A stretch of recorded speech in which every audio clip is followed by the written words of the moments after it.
Envision strolling past your most loved stop to discover a horde of individuals assembling around a scene, where an emergency vehicle and a couple of squad cars are stopped, in addition to moves of yellow hindrance tape everywhere.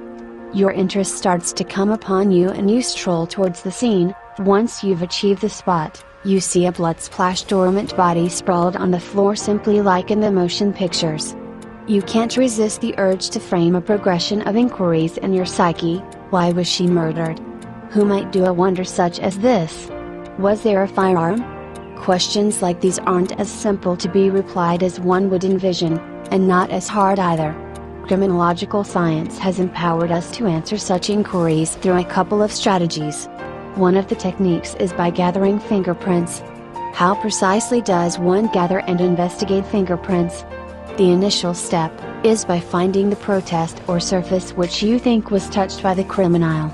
This might be a protest, for instance a weapon or a level surface, for example, a table or an entryway.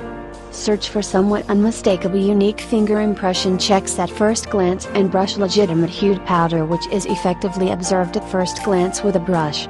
For instance, if the surface is dark, utilize white hued powder. Brushing the powder will make it less demanding for the fingerprints to be seen. The following stage is to utilize a camera to take the photographs of the prints. This must be done to guarantee you have a reinforcement of how the fingerprints look on the off chance that anything happens to the gathered fingerprints. When this is done, some type of tape squeezed against the powdered unique mark and set on a 3x5 card with an opposing shading to the powder. It will then be contrasted physically with the gathering of different fingerprints or by checking it by means of a PC. This strategy has been generally utilized for quite a while, yet it isn't as compelling in light of the fact that the print stick can be messed with and isn't as successful. There are different strategies for gathering fingerprints also, for example, utilizing an electric pen and a metal recording brush, utilizing compound holding specialists, and by utilizing the dark scale. For instance, police can utilize synthetic holding operators by setting the surface in an exceptionally warmed zone and utilizing superglue vapor to warm nature, in this manner making a white substance on the unique finger impression zone. For the dim scale technique, the most prevalent way would be LifeScan innervation.